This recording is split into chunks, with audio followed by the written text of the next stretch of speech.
A new development has emerged in the investigation into the disappearance of Nancy Guthrie. This time, the FBI is not just following a lead, they have activated an extremely powerful forensic tool, investigative genetic genealogy. This technology does not require fingerprints, a criminal record, or any trace left at the scene. Even if the perpetrator erased every piece of evidence, investigators can still move forward using DNA from a family member, even a distant relative. That means somewhere right now, a relative of the person responsible may have unknowingly provided the key piece of evidence investigators need. And a leading DNA expert has delivered a direct message to the person who took Nancy: "You will be identified." But to understand why the FBI turned to this powerful tool, we need to go back to the moment when the investigation first hit a dead end. The story begins at the moment investigators realized that genetic genealogy might be the last option left. In the first days after Nancy Guthrie disappeared, her home was carefully processed by investigators. And there, they discovered something significant: blood on the front porch. DNA testing confirmed that the blood belonged to Nancy. But that was not the only discovery. Forensic teams also found additional DNA inside and around the property. DNA that did not belong to Nancy, did not belong to any member of her family, and did not belong to anyone known to have legitimate access to the home. Pima County Sheriff Chris Nanos publicly confirmed this detail. He explained that investigators believed the DNA could belong to a suspect. However, they would not know for sure until the sample was separated, analyzed, and entered into CODIS, or, if necessary, examined through genetic genealogy. CODIS, the FBI's combined DNA index system, is the national DNA database containing nearly 27 million DNA profiles. It includes millions from convicted offenders and forensic samples collected from crime scenes. Since its creation in the 1990s, it has assisted in more than 750,000 investigations. When investigators recover DNA from a crime scene, the first step is almost always to run it through CODIS. The system works quickly. The FBI says results can often come back within 24 hours. And when there is a match, it can immediately point investigators toward a suspect. But CODIS has one major limitation. It only contains DNA from people who are already in the system. Individuals who have been arrested, convicted, or had prior contact with law enforcement serious enough to require a DNA sample. If the suspect in the Nancy Guthrie case has never been arrested for a qualifying offense, or has managed to stay completely off law enforcement's radar their entire life, then their DNA profile simply does not exist in CODIS. And when investigators search the system, the result comes back empty. That is exactly what happened in this case. The Pima County Sheriff's Department confirmed that DNA recovered from a glove found about 2 miles from Nancy's home was submitted to CODIS for analysis. The glove appeared to match the type worn by the masked suspect seen in the doorbell camera footage. But the search produced no match. Even more surprising, the DNA on the glove did not match the DNA found at Nancy's property. 2 separate DNA sources. 2 separate CODIS searches. And both ended in dead ends. That was the moment investigators made the decision many forensic experts following the case had been waiting for. They turned to investigative genetic genealogy. If you are not familiar with this method, you will be after hearing this. Investigative genetic genealogy, or IgG, is a forensic technique that uses DNA from an unknown suspect to build a family tree.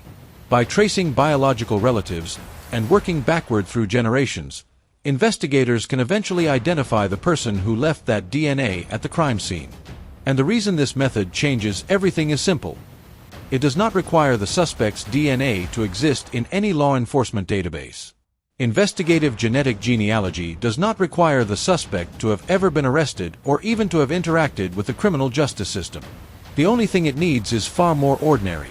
Somewhere inside the massive commercial DNA databases that now contain tens of millions of profiles, a relative of that suspect has submitted their DNA.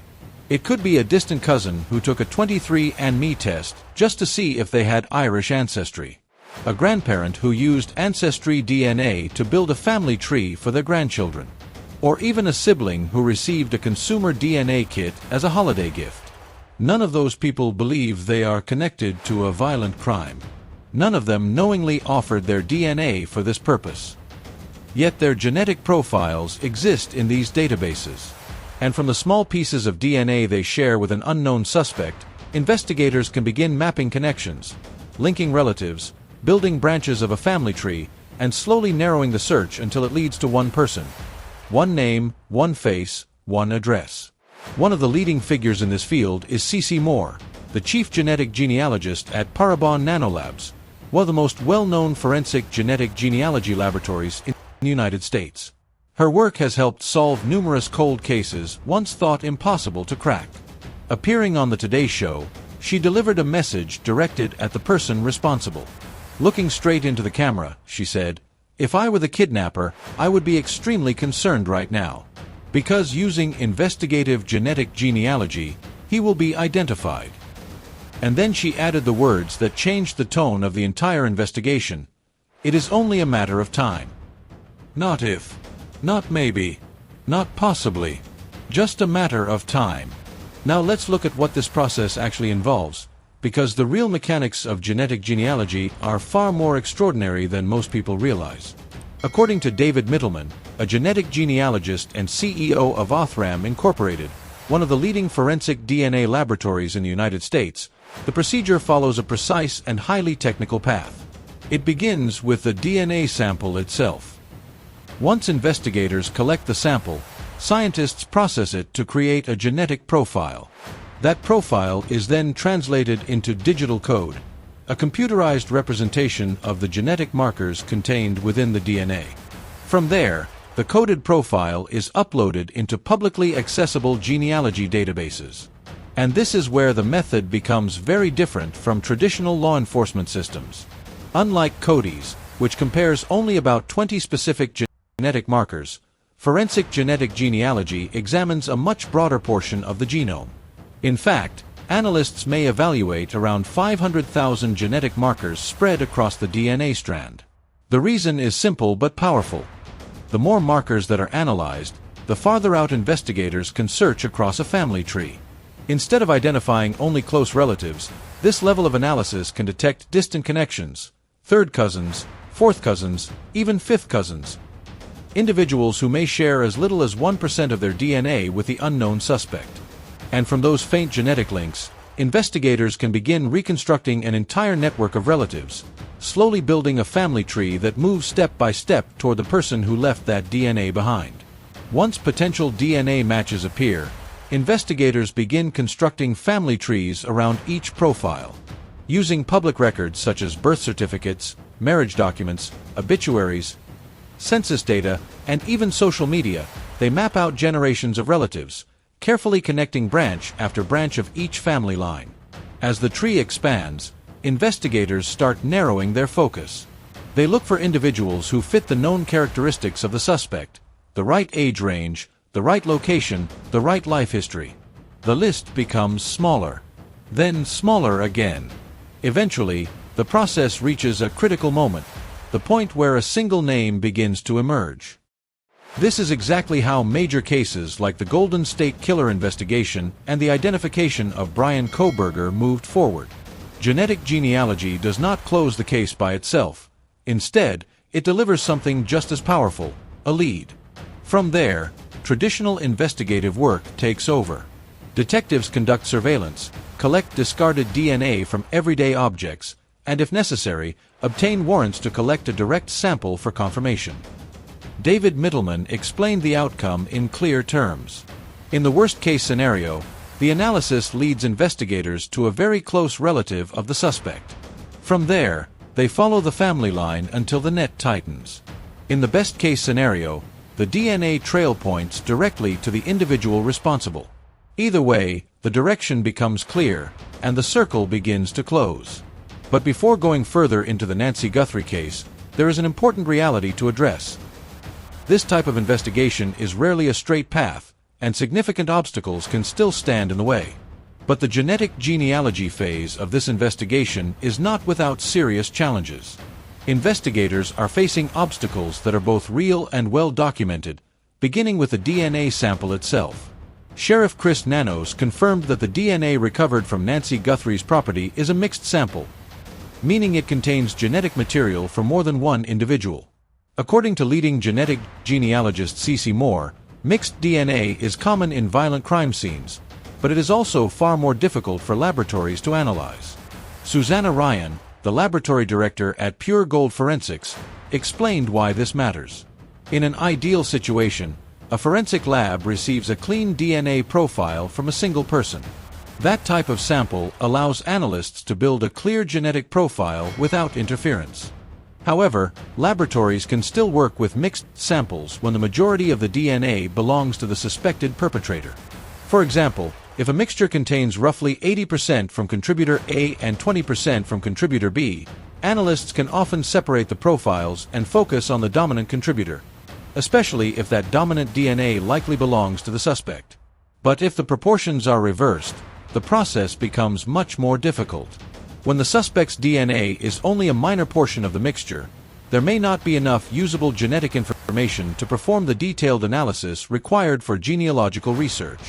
In simple terms, the success of this method may depend on one critical factor: whether the suspect's DNA is the primary contributor in the mixed sample recovered from Nancy Guthrie's home. If the suspect turns out to be the minor contributor in that mixed DNA sample, the entire process becomes dramatically more complicated. And investigators have already acknowledged that the sample is presenting difficulties. Sheriff Chris Nanos confirmed this publicly, explaining that the laboratory analyzing the DNA has reported challenges with it. He did not go into detail about the exact nature of those issues, but he added something important. The technology used in forensic DNA analysis is advancing at an incredible pace. His words were simple: the technology is moving very fast. That statement reflects a reality in modern forensic science. In 2026, laboratories are capable of working with DNA quantities that would have been considered unusable just a few years ago. In one recent cold case, investigators were able to identify a suspect using only 9 nanograms of DNA, an amount so small it is nearly invisible. In other words, the technical challenges in the Guthrie case are real, but they are not necessarily impossible to overcome. The second obstacle is far more controversial: access to DNA databases. This issue sits at the center of a growing conflict between corporate privacy policies and the urgency of an active criminal investigation. The 3 largest consumer DNA databases in the United States, Ancestry, 23andMe, and MyHeritage, together hold genetic profiles for more than 50 million people. That represents tens of millions of possible connections that could help investigators trace a suspect's family tree. Yet despite the enormous potential of those databases, law enforcement agencies cannot directly access them. The second major obstacle lies in access to DNA databases. The 3 largest consumer platforms, Ancestry, 23andMe, and MyHeritage, strictly limit law enforcement searches. Their policies require explicit user consent, and in some cases, even court orders have been challenged by the companies themselves. This restriction has frustrated many experts working in investigative genetic genealogy. And Ray Venter, the scientist who helped identify the Golden State Killer, explained that investigators are currently limited to much smaller databases. She noted that if law enforcement could access the larger commercial platforms, the number of potential DNA connections would increase dramatically, sometimes 10 to 20 times larger. And in urgent cases like the Nancy Guthrie investigation, time matters. Searching smaller databases slows the entire process, turning what could be a rapid breakthrough into months of additional work. Right now, investigators conducting IgG searches can only rely on databases such as GEDmatch, Family Tree DNA, and DNA Justice. Combined, they contain fewer than 2 million profiles, compared to the more than 50 million held by the major consumer companies. That gap is not just a statistic. It can mean the difference between identifying a suspect quickly or waiting months for the right genetic connection to appear. Because of that reality, leading genetic genealogist C.C. Moore has even made a public appeal urging broader cooperation in cases where time could determine the outcome of an investigation. Genetic genealogist C.C. Moore has made a direct public appeal. She urged anyone who has taken DNA tests through major platforms like Ancestry, 23andMe, or MyHeritage to download their raw DNA data and voluntarily upload it to GEDmatch or Family Tree DNA. The process is free, takes about 20 minutes, and could provide the crucial link needed to identify the person responsible for Nancy Guthrie's disappearance. Moore explained that if the suspect's family has deep roots in the United States, a match could appear surprisingly quickly, sometimes within minutes or a few hours. But if the suspect's relatives are not well represented in U.S. genealogy databases, the search could take much longer. The third challenge in this investigation, and perhaps the most controversial, involves what happened to the DNA evidence before it even reached a genetic genealogy lab. Othram, a Texas-based forensic genetic genealogy laboratory known for helping solve hundreds of cold cases, including the investigation tied to Bryan Kohberger, has extensive experience in this field. But when reports surfaced that the Pima County Sheriff's Department had sent the DNA evidence from Nancy Guthrie's home to a traditional forensic laboratory in Florida, DNA Labs International, reactions quickly followed. One response in particular drew attention. Othram co-founder Kristen Middleman publicly reacted to the decision, and her reaction was anything but diplomatic. Kristen Middleman did not hide her reaction. When she learned that the DNA evidence from Nancy Guthrie's home had been sent to a traditional forensic lab, her response was blunt. She described the situation in a single word: devastating. She explained that DNA Labs International, the Florida laboratory involved, specializes in traditional STR analysis, short tandem repeat testing. This method requires using portions of the physical DNA sample during the testing process. In other words, part of the evidence is consumed, and once that DNA is used, it cannot be recovered. Middleman questioned why the evidence was not sent directly to the FBI laboratory in Quantico, which has the capability to perform the analysis quickly and then immediately pass the genetic profile into the forensic genetic genealogy pipeline used by specialized labs like Othram, the same type of workflow that helped identify suspects in other high-profile cases. Instead, the sample went first to a Florida lab. That decision raised difficult questions among experts following the investigation. Was part of the DNA sample consumed during testing? Was the evidence degraded? Did that step reduce the chance of obtaining the strongest possible genetic profile? Those questions have not been publicly answered. But the reaction from members of the forensic genealogy community was clear. They believe that decision may have had serious consequences for the investigation. To understand why investigators are turning to investigative genetic genealogy, it helps to look at the cases where this technology has already changed the course of history. Because IGG is not just a theory, it is a method with proven results. One of the most famous examples is the case of the Golden State Killer. For more than a decade, this serial predator terrorized California, committing at least 13 murders, over 50 sexual assaults, and more than 100 home invasions. For years, investigators had his DNA but no name to attach to it. He seemed untouchable. That changed in 2018 when genetic genealogist Barbara Rae-Venter uploaded the unknown DNA profile to the genealogy database GEDmatch. The search revealed distant relatives, third and fourth cousins. From there, she spent 63 days carefully constructing a massive family tree from those genetic connections. Late one night, after weeks of tracing generations of relatives, a single name surfaced: Joseph James DeAngelo, a retired police officer living quietly in Citrus Heights, California. Investigators began surveillance, followed him during his daily routine, and eventually collected discarded DNA from a tissue he threw away. Within hours, the match was confirmed. DeAngelo was arrested, later pleading guilty in 2020 and receiving multiple life sentences without parole. Soon after, the same technology would help move another major investigation forward: the case involving Bryan Kohberger and the murders of 4 college students near the University of Idaho in November 2022. The case quickly captured national attention.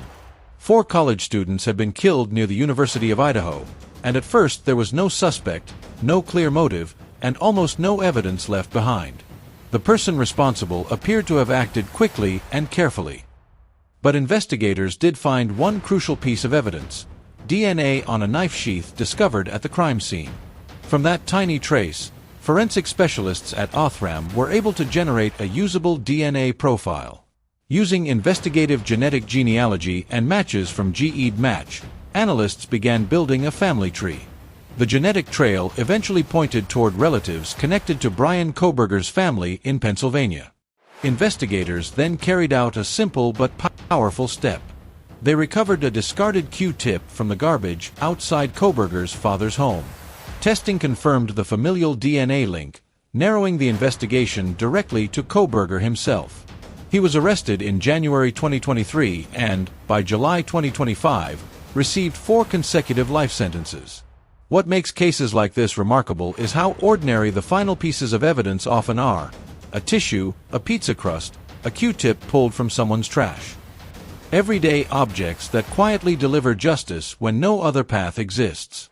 Now, the investigation into Nancy Guthrie's disappearance is entering the same territory. And there is one detail in this case that many people have overlooked. A report from CNN has highlighted a detail that could be extremely important in the Nancy Guthrie investigation. In the FBI's evidence tracker, one photograph shows the suspect at Nancy's property without the backpack and without the gun holster seen in other images captured by the doorbell camera. According to a source cited by CNN, that photo was taken on a different day. In other words, investigators now believe the suspect may have visited Nancy Guthrie's home more than once before the night she disappeared. That possibility carries major implications, especially for genetic genealogy. Every visit to a location creates opportunities for biological traces to be left behind. A strand of hair, skin cells on a surface, microscopic fibers, even respiratory droplets. If the suspect returned to the property multiple times, perhaps studying the home, observing camera angles, or learning Nancy's routine, then investigators may be dealing with more than a single DNA deposit. Instead, there could be several traces scattered across different visits. Mixed samples, partial profiles, and multiple genetic clues that together could significantly strengthen the search for the person responsible. The difficulties Sheriff Chris Nanos mentioned with the DNA sample may not be the final word. Forensic technology continues to evolve, and what seems challenging today may still produce results as laboratory analysis progresses. What matters now is that the genetic genealogy process is already underway. Laboratory work continues, and according to reports from ABC News, the FBI has a specialized genetic genealogy team involved, a unit that includes around 200 dedicated agents. Leading genetic genealogist C.C. Moore has even estimated how the timeline could unfold. She noted that while some cases take years, this investigation may move much faster because of the massive resources being assigned to it. Her prediction: the process will likely take weeks or months, not years. And she repeated one key point with absolute clarity: if the suspect's family has deep roots in the United States, identification could happen extremely quickly. In the best scenario, she explained, the technology can work in minutes once the right genetic connections appear. If those connections are more distant, the search may take longer, but the direction remains the same. Because in the end, the goal of investigative genetic genealogy is simple: to turn an unknown DNA profile into a name. In the world of investigative genetic genealogy, the timeline may vary, sometimes minutes, sometimes months. But one outcome is almost never part of the equation. Never. This technology is designed to turn unknown DNA into answers. And that leads to a striking possibility about the suspect in this case. The masked figure captured on the doorbell footage appeared highly prepared. They wore thick gloves that even limited their hand movement, covered their face with a full ski mask, adjusted their head angles to avoid camera detection, and even removed a camera from its mount. Former investigators have described the actions as calculated and operationally aware. Somewhere in that planning, the suspect may have believed they had eliminated the biggest forensic risk: DNA. No criminal record, no DNA in law enforcement databases, and no match in Cody's. On paper, that might look like invisibility.